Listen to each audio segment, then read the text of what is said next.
नमस्कार। GK GS मंथन channel में आपका स्वागत है। मैं पप्पू सर। आज जीके जीएस महामैराथन में इंडियन हिस्ट्री से संबंधित 50 महत्वपूर्ण प्रश्न का विस्तार पूर्वक अध्ययन किया जा रहा है।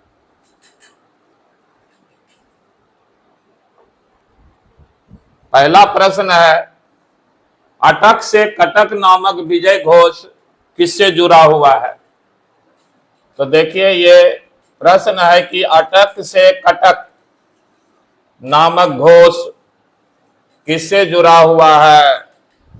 ए मुगल, बी मराठा, सी सिंधिया, डी राजपूत।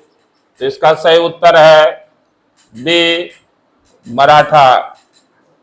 मराठों के बारे में ये कहावत है कि इनका साम्राज्य अटक से कटक तक फैला हुआ था और ये मराठा पेशवा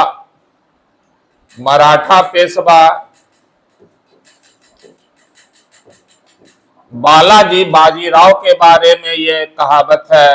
बालाजी बाजीराव के बारे में कि बालाजी बाजीराव का जो साम्राज्य था वो अटक से कटक तक, अटक जो है कर्नाटक में है, भारत के पश्चिमी समुद्र तट पर, और कटक उड़ीसा में है, भारत के पूर्वी समुद्र तट पर।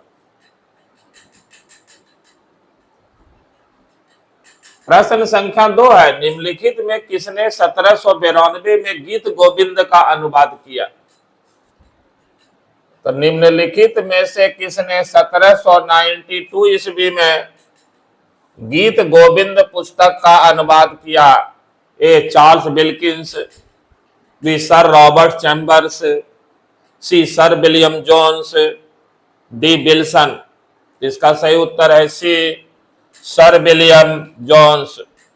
सर विलियम जोन्स ने ही गीत गोविंद का अनुवाद किया है अंग्रेजी में। 1784 ईस्वी में 1784 ईस्वी में एशियाटिक सोसाइटी ऑफ बंगाल की स्थापना हुई। Asiatic Society of Bengal, Asiatic Society of Bengal की स्थापना हुई थी। की स्थापना सर विलियम जोन्स ने किया था और इन्होंने ही गीत गोविंद का, सर विलियम जोन्स, और इन्होंने ही गीत गोविंद पुस्तक का अंग्रेजी भाषा में अनुवाद किया। इसके अलावे चार्ल्स विल्किंस जो है भगवत गीता का अंग्रेजी में अनुवाद किए हैं। प्रश्न संख्या 3 है, इनमें से किस पुरस्कार की स्थापना सबसे अंत में की गई? तो देखिए, इनमें से किस पुरस्कार की स्थापना सबसे अंत में यानी सबसे बाद में की गई है? ए दादा साहब फाल्के अवार्ड, बी भारतीय ज्ञानपीठ अवार्ड, सी अर्जुन अवार्ड, डी राजीव गांधी खेल रत्न अवार्ड।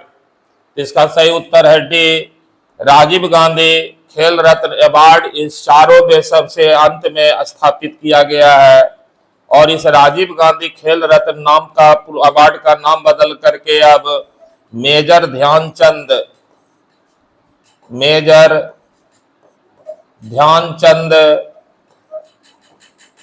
खेल रत्न पुरस्कार कर दिया गया है। खेल रत्न पुरस्कार।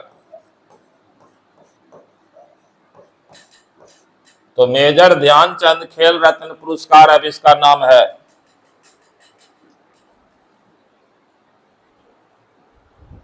प्रश्न संख्या 4 है, किस युद्ध में रॉबर्ट क्लाइव युद्ध में बंदी थे? तो देखिए कि कौन सा युद्ध है भारत के इतिहास में जिसमें अंग्रेजी सेनापति रॉबर्ट क्लाइव को बंदी बना लिया गया था? ए द्वितीय कर्नाटक युद्ध, बी तृतीय कर्नाटक युद्ध, सी 7 वर्षीय युद्ध, डी प्रथम कर्नाटक युद्ध। तो इसका सही उत्तर है डी प्रथम कर्नाटक युद्ध में फ्रांसीसी सेना के द्वारा अंग्रेजी सेनापति रॉबर्ट क्लाइव को बंदी बना लिया गया था। प्रश्न संख्या 5 है, भूदान योजना की शुरुआत किसने की? भूदान योजना मतलब भूदान आंदोलन की शुरुआत किसने की? ए आचार्य नरेंद्र देव, बी राजनारायण, सी आचार्य विनोबा भावे, डी मेघा पाटेकर। तो भूदान आंदोलन भारत में शुरू किए सी आचार्य विनोबा भावे। आचार्य विनोबा भावे के बारे में और जानिए, ये पहले भारतीय थे, ये पहले भारतीय हुए जिन्हें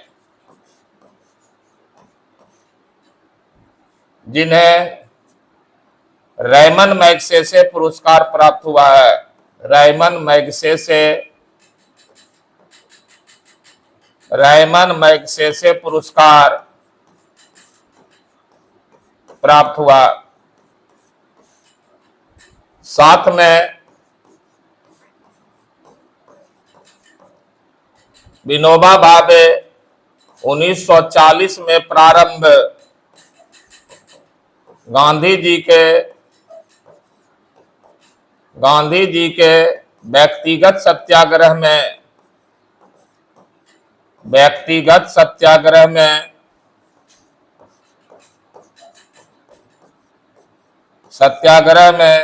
प्रथम सत्याग्रही थे। प्रथम सत्याग्रही थे।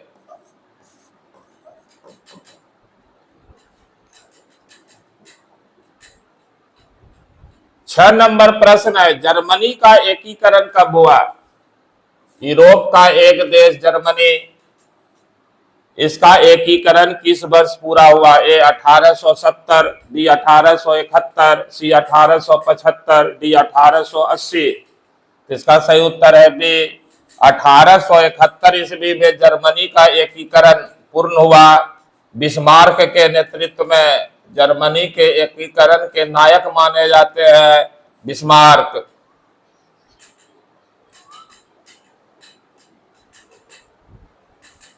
सेवन नंबर प्रश्न है, निम्न में से कौन सा स्थान नमक सत्याग्रह से संबंधित है? स्वतंत्रता आंदोलन के काल में जो नमक सत्याग्रह प्रारंभ हुआ उससे संबंधित कौन स्थान है? ए पालमपुर, बी मेहसाना, सी धरसाना, डी इनमें से कोई नहीं। इसका सही उत्तर है सी धरसाना। धरसाना की घटना सविनय अवज्ञा आंदोलन के काल में सबसे महत्वपूर्ण घटना थी। प्रश्न संख्या 8 है, नील दर्पण नामक नाटक किससे संबंधित था? नील दर्पण बहुत इंपॉर्टेंट प्रश्न है। नील दर्पण नामक नाटक किससे संबंधित था? ए संथाल हुल, बी पवना दंगे, सी नील विद्रोह, डी दक्कन के दंगे। इसका सही उत्तर है सी नील विद्रोह। नील दर्पण में जो है नील विद्रोह की चर्चा है और नील विद्रोह का नेतृत्व किए थे दिगंबर विश्वास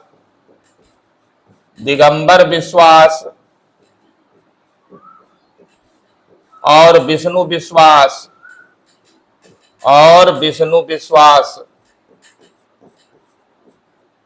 ये नील आंदोलन के लीडर थे और नील आंदोलन जो है 1859-60 में बंगाल में हुआ था नील किसानों के द्वारा। 9 नंबर प्रश्न है, मॉन्टेग्यू चेम्सफोर्ड सुधारों के कारण भारत में निम्नलिखित में से किसकी शुरुआत हुई? मॉन्टेग्यू चेम्सफोर्ड सुधारों के कारण भारत में निम्नलिखित में से किसकी शुरुआत हुई? तो मॉन्टेग्यू चेम्सफोर्ड सुधार जो है ये 1919 है। 1919 में मॉन्टेग्यू चेम्सफोर्ड सुधार आया था। ए, द्वैध शासन, बी, स्वराज, सी, भारतीय प्रशासनिक सेवाएं, डी, भारतीय पुलिस सेवाएं। इसका सही उत्तर है ए, द्वैध शासन। 1919 ईस्वी के एक्ट के द्वारा यानी मॉन्टेग्यू चेम्सफोर्ड सुधार के द्वारा ब्रिटिश प्रांतों में द्वैध शासन व्यवस्था लागू कर दिया गया। ब्रिटिश प्रांतों में द्वैध शासन व्यवस्था लागू कर दिया गया। द्वैध शासन प्रारंभ तो 1919 यानी मॉन्टेग्यू चेम्सफोर्ड सुधार के द्वारा ब्रिटिश प्रांतों में द्वैध शासन व्यवस्था लागू किया गया। 10 नंबर प्रश्न है, इनकलाब जिंदाबाद का नारा किसने दिया था? अब यह देखिए, इससे संबंधित 3 प्रश्न आता है। इनकलाब जिंदाबाद का नारा किसने दिया था? ए, भगत सिंह, बी, हजरत मोहानी, सी, इकबाल, डी, चंद्रशेखर आजाद। इसका सही उत्तर है ए, भगत सिंह। भगत सिंह ने ही इनकलाब जिंदाबाद का नारा दिया। लेकिन इनकलाब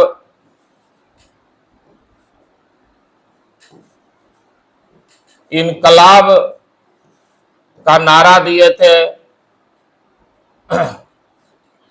मोहम्मद इकबाल। इनकलाब का नारा दिए है मोहम्मद इकबाल। और इनकलाब जिंदाबाद, इनकलाब जिंदाबाद शब्द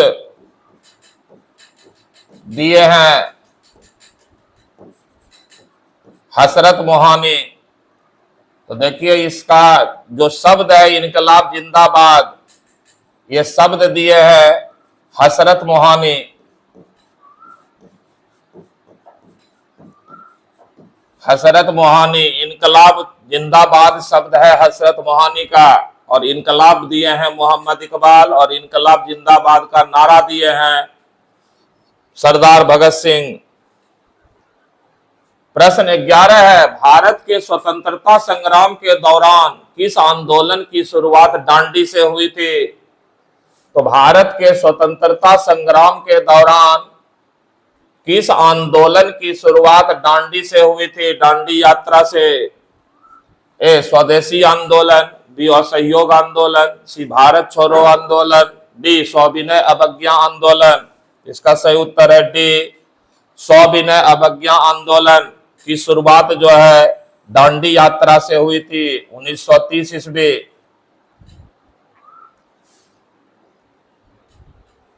प्रश्न संख्या 12 है, राजमाला भारत के किस राज्य के इतिहास का महत्वपूर्ण स्रोत है? देखिए, ये यूनिक प्रश्न है। राजमाला भारत के किस राज्य के इतिहास का महत्वपूर्ण स्रोत है? ये नागालैंड, बी, त्रिपुरा, सी, असम, बी, जम्मू कश्मीर। तो इसका सही उत्तर है बी, त्रिपुरा राज्य के इतिहास का स्रोत है राजमाला।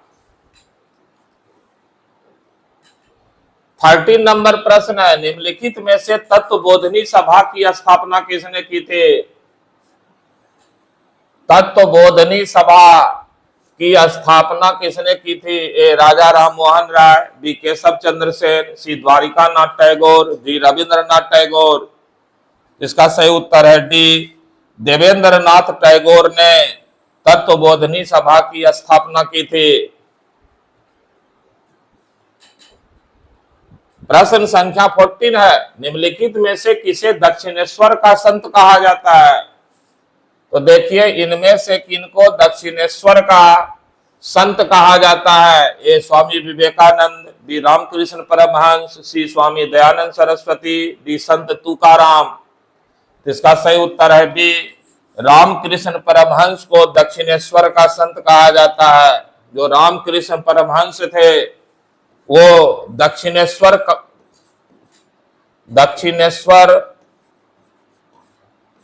काली मंदिर, दक्षिणेश्वर काली मंदिर कलकत्ता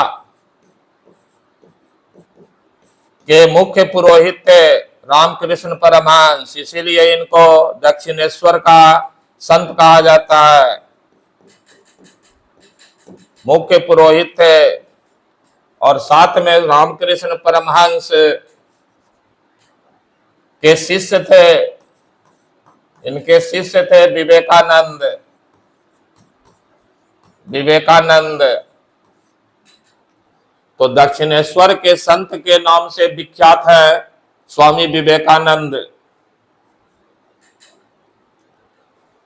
प्रश्न संख्या 15 है, कम्युनिस्ट मैनिफेस्टो किसने लिखी है? यह बार बार पूछा जाने वाला प्रश्न है। कम्युनिस्ट मैनिफेस्टो नामक ग्रंथ कौन लिखा है? A Friedrich Engels, B Karl Marx, C लियोनिल गतोबस्की, बी व्लादिमीर लेनिन। इसका सही उत्तर है बी कार्ल मार्क्स की पुस्तक है कम्युनिस्ट मैनिफेस्टो। और कम्युनिस्ट मैनिफेस्टो के अलावे कार्ल मार्क्स ने किताब लिखा है दास कैपिटल। तो कम्युनिस्ट मैनिफेस्टो और दास कैपिटल ये दोनों कार्ल मार्क्स के पुस्तक है।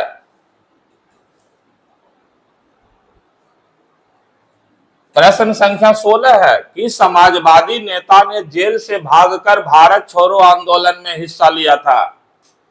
तो देखिए कौन से समाजवादी नेता थे जो जेल से भाग करके भारत छोड़ो आंदोलन 1942 में हिस्सा लिए थे? ए मीनू मसानी, बी जयप्रकाश नारायण, सी राम मनोहर लोहिया, डी अच्युत प्रवर्धन।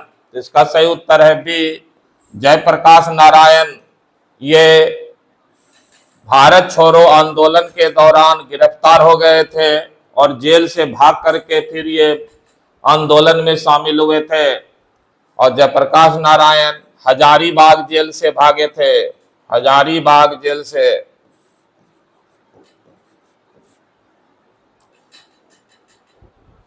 प्रश्न संख्या 17 है, निम्नलिखित में से किस आंदोलन की शुरुआत नमक कानून को तोड़ने से हुई थी? तो नमक आंदोलन, किस आंदोलन की शुरुआत नमक कानून को तोड़ने से हुई थी? ए सविनय अवज्ञा आंदोलन, बी असहयोग आंदोलन, सी भारत छोड़ो आंदोलन, डी होम रूल आंदोलन। इसका सही उत्तर है ए सविनय अवज्ञा आंदोलन। 1930 की शुरुआत नमक कानून को तोड़ने से हुई थी, नमक कानून को तोड़ने से। और नमक कानून को तोड़ने का जो यात्रा था उसको दांडी यात्रा कहते हैं, दांडी मार्च से।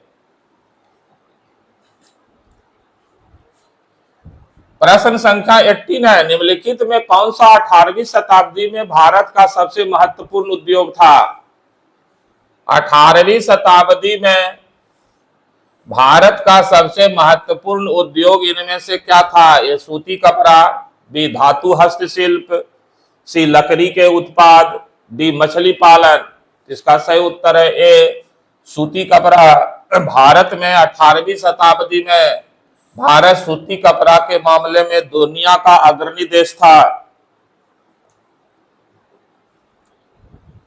19 नंबर प्रश्न है, निम्नलिखित में से किस घटना ने भारत में फ्रांसीसियों पर अंग्रेजों का वर्चस्व स्थापित किया?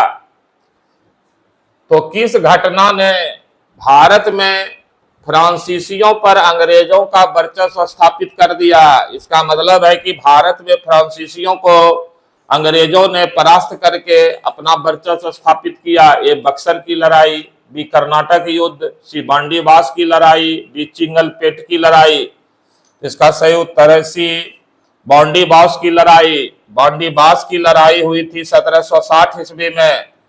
1760 ईस्वी में बांडीबास का युद्ध हुआ था और इस युद्ध में फ्रांसीसियों की पूरी पराजय हो गई थी। अंग्रेजी सेनापति सर चार्ल्स आयर ने फ्रांसीसियों को पराजित किया था। प्रश्न संख्या 20 है, बक्सर की लड़ाई के बाद निम्नलिखित में से किस संधि पर हस्ताक्षर किए गए थे? बक्सर की लड़ाई के बाद निम्नलिखित में से किस संधि पर हस्ताक्षर किए गए थे? ए कर्नाटक की संधि, बी अलीनगर की संधि, सी इलाहाबाद की संधि, डी कानपुर की संधि। इसका सही उत्तर है सी इलाहाबाद की संधि। इलाहाबाद की संधि जो बक्सर का लड़ाई है ये 1764 ईस्वी में है और इलाहाबाद की संधि हुई थी 1765 ईस्वी में। जो 1765 में इलाहाबाद की संधि हुई, इस संधि पर जो हस्ताक्षर किए थे इसमें अंग्रेजी कंपनी की ओर से क्लाइव थे, अवध के नवाब जो थे शुजा उदौला थे, अवध की ओर से शुजा उदौला,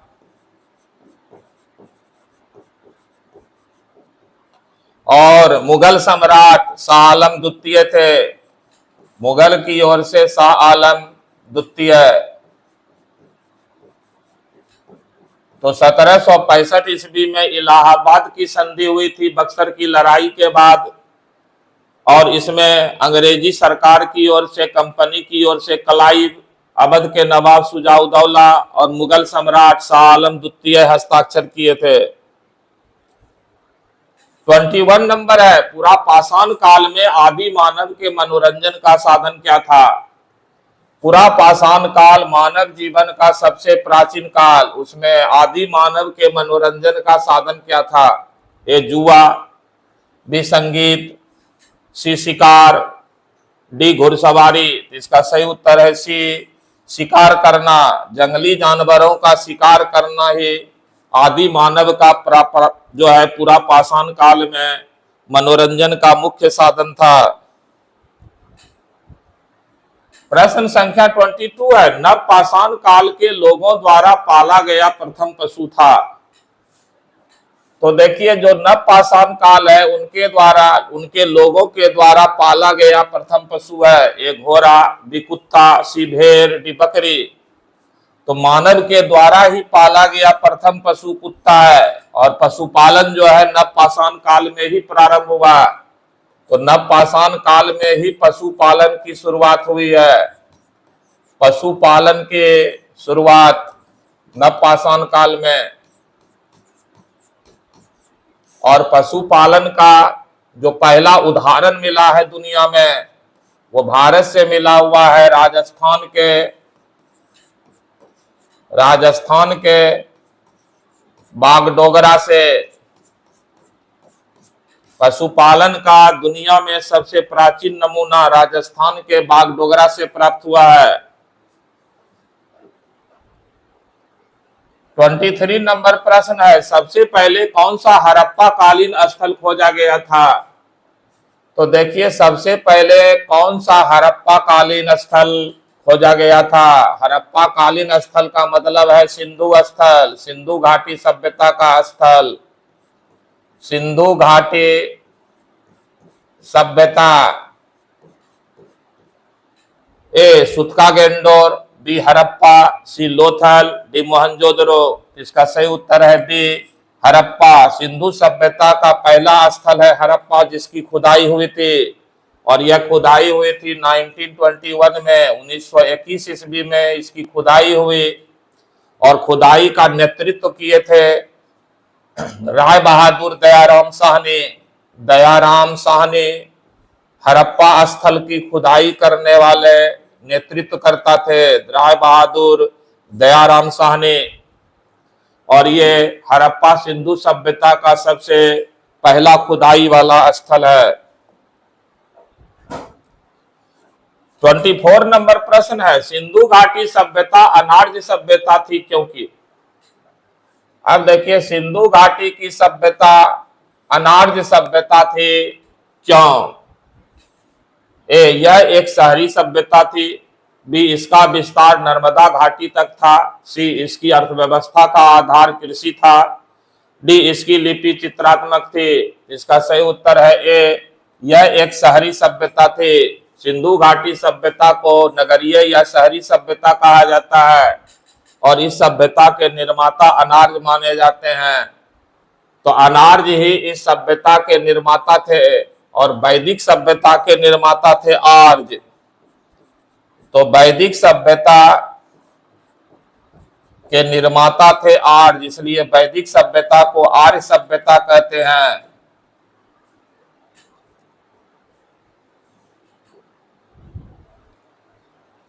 प्रश्न संख्या 25 है, हड़प्पा की सभ्यता निम्नलिखित से संबंधित थे। हड़प्पा की सभ्यता मतलब सिंधु घाटी की सभ्यता निम्नलिखित में से संबंधित है। ए नवपाषाण युग, बी पुरापाषाण युग, सी लौह युग, डी कांस्य युग। तो इसका सही उत्तर है डी कांस्य युग।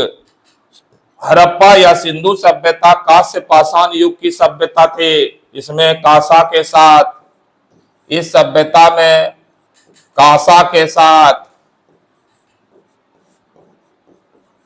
पाषाण यानी पत्थर का इस्तेमाल होता था, कांसा के साथ पत्थर का इस्तेमाल, इसीलिए इसको कांस्य पाषाण युग की सभ्यता कहा जाता है, सिंधु सभ्यता को। 26 नंबर प्रश्न है, हड़प्पा संस्कृति की मुद्राओं एवं पक्की मिट्टी की कलाकृतियों में किस पशु का चित्रण नहीं किया गया है?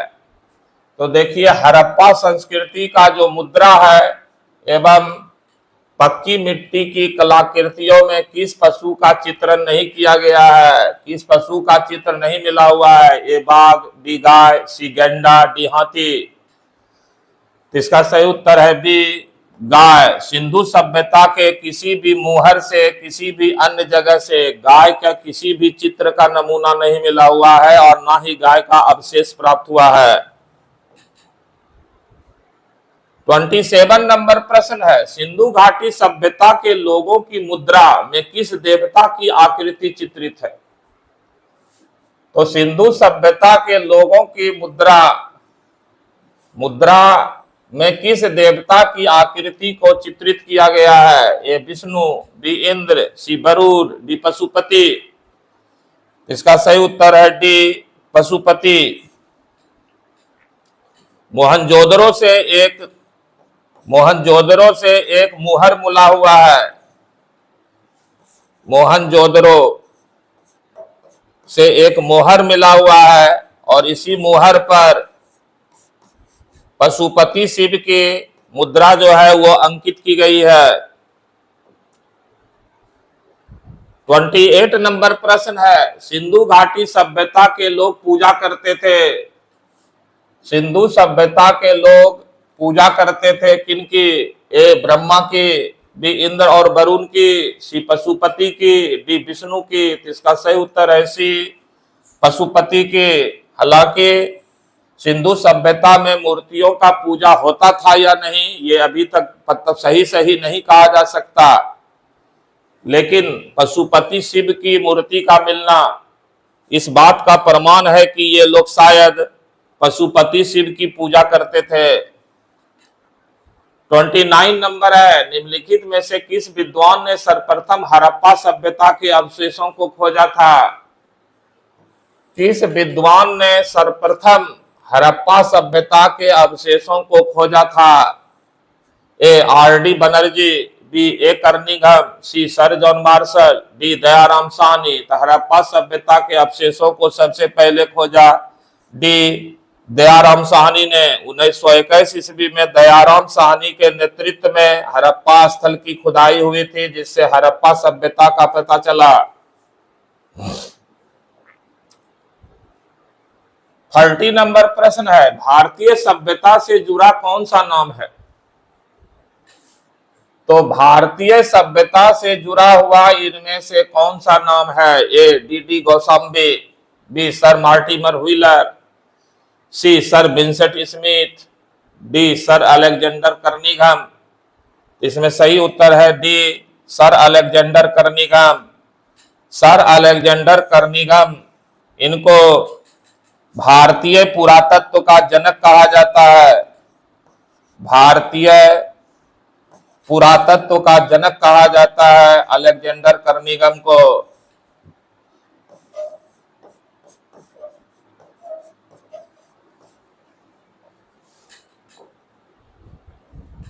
प्रश्न संख्या 31 है, सिंधु घाटी की सभ्यता और वैदिक सभ्यता में प्रमुख अंतर है। तो सिंधु घाटी की सभ्यता और वैदिक सभ्यता में प्रमुख अंतर किसमें कौन है? ए, पहली सभ्यता में पीपल वृक्ष की पूजा होती थी, जबकि दूसरी में बरगद की। बी, पहली व्यापार को महत्व देती थी, जबकि दूसरी धर्म को। सी, पहली अहिंसा में विश्वास करती थी, जबकि अहिंसा के संदर्भ में दूसरी सभ्यता का कोई विशेष नियम नहीं था। डी, पहली नगरीय सभ्यता थी, जबकि दूसरी ग्रामीण। इसका सही उत्तर है डी, पहली नगरीय सभ्यता थी और जबकि दूसरी ग्रामीण।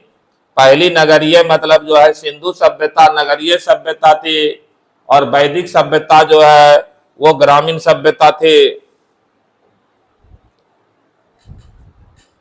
32 नंबर प्रश्न है, सिंधु घाटी सभ्यता की लिपि थी। सिंधु घाटी सभ्यता की लिपि क्या थी? ए, द्रविड़ियन, बी, हड़प्पा, सी, ब्राह्मी, डी, अभी तक सही पहचान नहीं हो पाई है। इसका सही उत्तर है डी, अभी तक सही पहचान नहीं हो पाई है। सिंधु सभ्यता को हम लोग की लिपि को हम लोग भाव चित्रात्मक लिपि कहते हैं, क्योंकि ये चित्र के रूप में लिपि है, भाव चित्रात्मक लिपि। और ये लिपि अभी तक पढ़ा नहीं जा सका है, अपठनीय है। थर्टी 33 नंबर प्रश्न है, निम्न में से किसे मृतकों का टीला कहा जाता है? मृतकों का टीला या मुर्दों का टीला किसे कहा जाता है? ए, कालीबंगा, बी, मोहनजोदड़ो, सी, बनवाली, डी, हड़प्पा। इसका सही उत्तर है बी, सिंधु सभ्यता के स्थल मोहनजोदड़ो को मुर्दों का टीला या मृतकों का टीला कहा जाता है। मोहनजोदड़ो वर्तमान में पाकिस्तान में है। पाकिस्तान में सिंधु नदी के किनारे यह स्थल है मोहनजोदड़ो।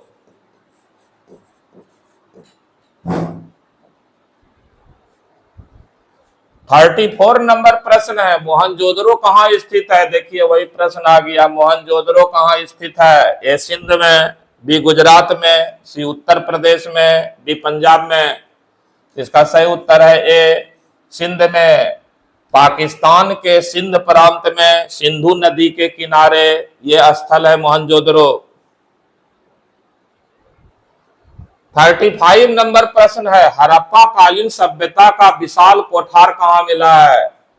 हड़प्पा कालीन यानी सिंधु सभ्यता का विशाल कोठार, कोठार का मतलब होता है अनाज गोदाम, अनाज गोदाम जिसको ग्रेनरी कहा जाता है, कहाँ मिला है? ए, कालीबंगा, बी, मोहनजोदड़ो, सी, रोपर, डी, हड़प्पा। इसका सही उत्तर है बी, मोहनजोदड़ो में सिंधु सभ्यता का सबसे बड़ा कोठार मिला है, अनाज गोदाम। और जो मोहनजोदड़ो का अन्नागार है यानी कोठार है, अन्नागार, इसकी विशेषता है कि यह सबसे बड़ा मानव निर्मित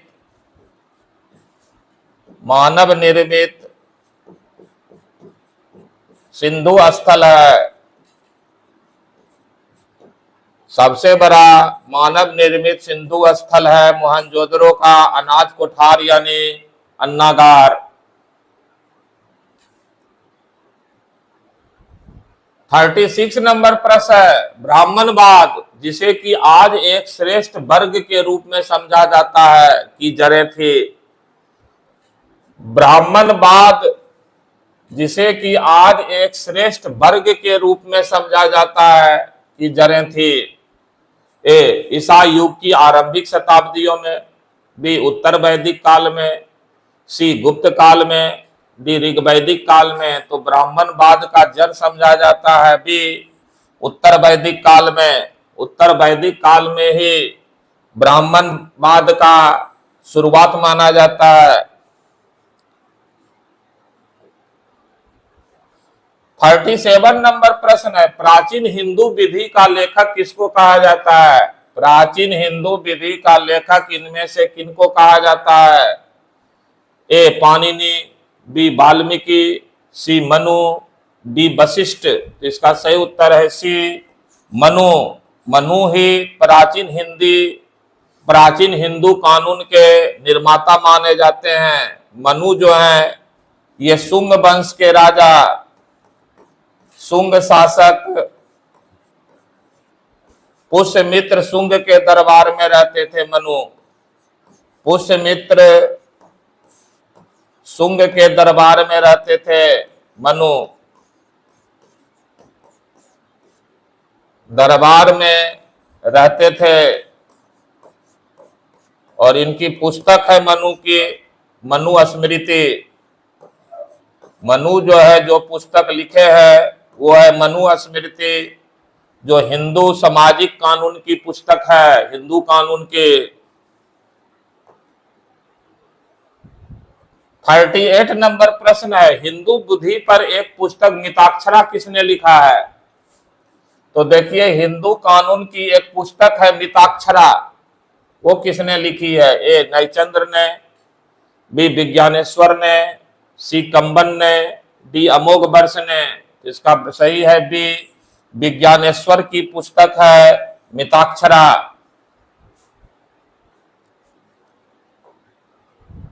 अगला क्वेश्चन है 39 नंबर, वैदिक युग में यानी वैदिक सभ्यता में ए बहु विवाह प्रथा अज्ञात थी, बी बाल विवाह प्रमुख था, सी विधवा पुनर्विवाह कर सकती थी, डी अनुलोम विवाह स्वीकृत था। तो वैदिक युग में अनुलोम विवाह स्वीकृत था। अनुलोम विवाह का मतलब होता है कि उच्च वर्ण का पुरुष और निम्न वर्ण की स्त्री, निम्न वर्ण के महिला, तो जब उच्च वर्ण का यानी उच्च जाति का पुरुष अपने से निचले जाति की महिला से विवाह करता था, उसी विवाह को अनुलोम विवाह कहा जाता था और यह स्वीकृत था। 40 नंबर प्रश्न है, स्कंद पुराण में गढ़पाल को किस नाम से जाना जाता है? एक पुराण है स्कंद पुराण, उसमें गढ़वाल को किस नाम से जाना जाता है? ए कुर्मांचल, बी जालंधर, सी गढ़देश, डी केदारखंड। इसका सही उत्तर है डी केदारखंड को। स्कंद पुराण में गढ़वाल को जो है आज गढ़वाल जो है वो आज केदारखंड के नाम से जाना जाता है। 41 नंबर प्रश्न है, शब्द निष्क का अर्थ वैदिक काल में आभूषण था जिसका अर्थ बाद में प्रयोग निम्न रूप में हुआ। तो देखिए निष्क एक शब्द है वैदिक काल में और उसका अर्थ जो है प्रारंभ में आभूषण था, लेकिन बाद में इसका किस अर्थ के रूप में प्रयोग हुआ? ए कृषि के उपकरण, बी लिपि, सी सिक्का, डी शास्त्र। इसका सही उत्तर है सी सिक्का। निष्क ऋग्वेद में यह शब्द है निष्क, जिसका प्रारंभिक अर्थ था आभूषण, सोना का आभूषण, और बाद में इसका अर्थ सिक्का के रूप में प्रयोग किया जाने लगा। अगला प्रश्न है, ऋग्वेद में वर्णित देवताओं में सबसे प्रमुख देवता कौन थे? तो ऋग्वेद में अनेक देवताओं का चर्चा है, उनमें सबसे प्रमुख देवता कौन थे? ए इंद्र, बी सूर्य, सी ब्रह्मा, डी विष्णु। तो ऋग्वेद में सबसे प्रमुख देवता माना गया है ए इंद्र को। इंद्र के लिए ऋग्वेद में 250 बार उल्लेख हुआ है, 250 बार। और ऋग्वेद में इंद्र को पुरंदर कहा गया है, दुर्ग पर विजय प्राप्त करने वाला। ऋग्वेद में इंद्र को वर्षा का देवता कहा गया है, वर्षा का देवता।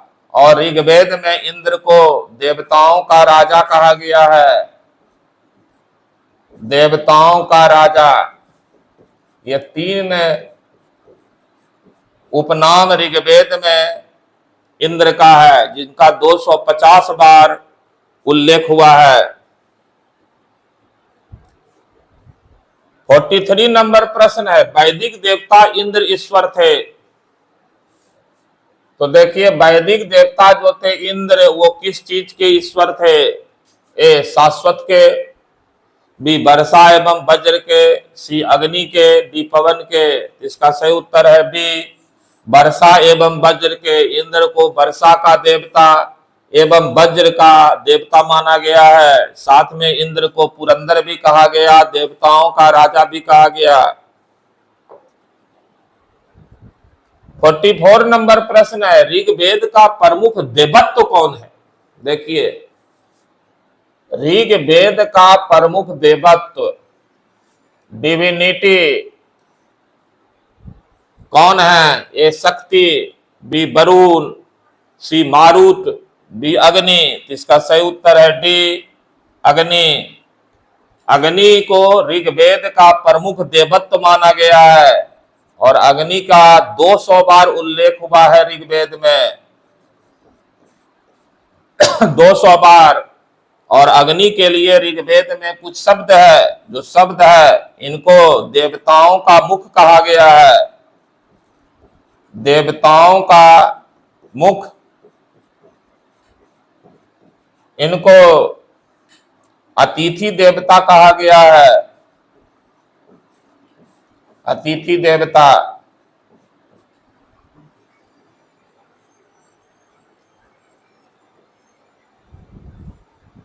फोर्टी 45 नंबर प्रश्न है, भारत के प्रतीक चिन्ह की आधार पट्टी पर अंकित शब्द सत्यमेव जयते किससे लिया गया है? तो भारत का जो प्रतीक चिन्ह है, यानी राज चिन्ह, उस पर सत्यमेव जयते लिखा हुआ है। ये कहां से लिया गया है? ये रामायण से, बी मुंडको उपनिषद से, सी ऋग्वेद से, डी शतपथ ब्राह्मण से। इसका सही उत्तर है बी मुंडको उपनिषद में ये शब्द है, सत्यमेव जयते, यानी सत्य की सदा विजय होती है। और उपनिषद में ये मुंडको उपनिषद बहुत इंपॉर्टेंट है और उपनिषद की कुल संख्या है 108। तो उपनिषद जो है वो 108 उपनिषद हैं। 46 नंबर प्रश्न है, पुराणों की कुल संख्या कितनी है? प्राचीन धर्म ग्रंथ है पुराण, उसकी कुल संख्या कितनी है? ए 21, बी 18, सी 20, डी 11। इसका सही उत्तर है बी पुराणों की कुल संख्या जो है वो 18 है। 18 पुराण है, जिसमें भगवत पुराण, स्कंद पुराण, शिव पुराण, मार्कंडेय पुराण, बहुत सारा पुराण है, कुल 18। प्रश्न संख्या 47 है, गायत्री मंत्र का सर्वप्रथम उल्लेख कहां मिलता है? तो देखिए, गायत्री मंत्र का सर्वप्रथम उल्लेख कहां मिलता है? ए अथर्ववेद में, बी उपनिषद में, सी पुराण में, डी ऋग्वेद में।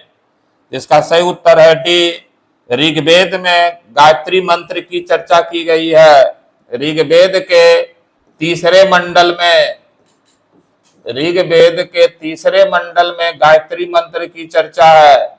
और जो गायत्री मंत्र है वो सविता या सवित्री देवी को समर्पित है। सविता या सवित्री देवी को समर्पित है।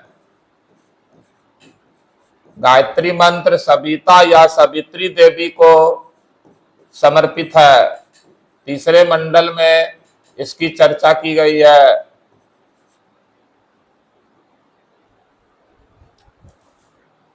फोर्टी 48 नंबर है, वैदिक धर्म का प्रमुख लक्षण इनमें से किसकी उपासना थी?